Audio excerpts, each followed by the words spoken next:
Hi, my name is Nikesha Breeze, and I'm an interdisciplinary artist, historian, scholar, and researcher on African American history.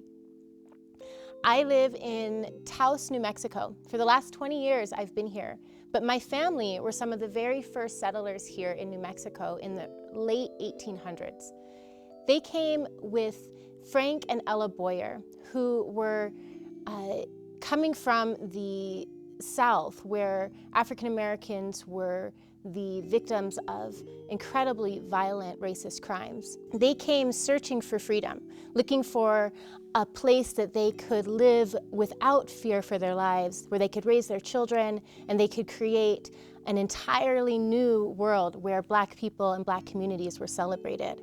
Blackdom, New Mexico was founded in 1903 and brought over 25 families from across the country as a part of the Great Black Exodus of the late 1800s.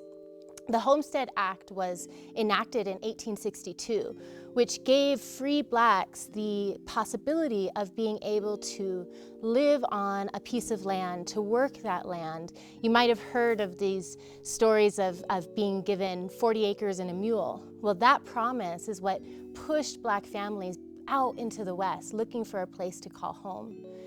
They came to New Mexico, and as families worked together to build an entire community of Black artists, of teachers, of soldiers, of people who were all looking to create a new way of life.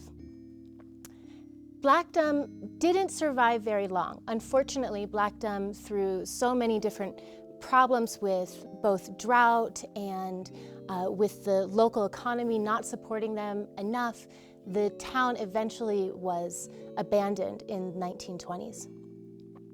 This story is not the first story, though, of Black people in New Mexico looking for something new. The first Black person to this continent came to New Mexico. Esteban the Moor in 1527 traveled from and through Mexico as an enslaved Black African from Morocco. He was enslaved by the Spanish, came all the way into New Mexico to look for what they believed were cities of gold. What they found were the New Mexico pueblos. Esteban, being a healer in his own African country, came and brought these gifts of his teachings of healing, of medicine, of plant work into the indigenous pueblos here in New Mexico and was welcomed with open arms.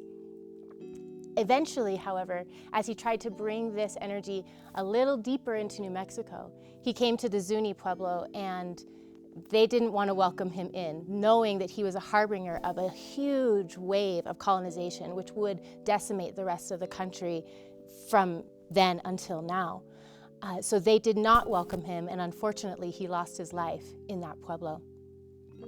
After that point, New Mexico became, for the Spanish, a central base for them to begin their colonization of the rest of this country. So from the 1500s all the way through into the first slave ships hit in Jamestown in 1619, Black folks have been inside, particularly this part of the Southwest. New Mexico history, New Mexico Black history is incredibly rich. Our relationships both with the indigenous people of this land, the relationships with the Spanish coloners, both as being enslaved by the Spanish as well as leading parties of colonization, has been a big part of the New Mexico history. In particular, one of our first settlers in New Mexico that stayed and maintained and built actually a Black community here was a woman named Isabel de Olvera from 1598.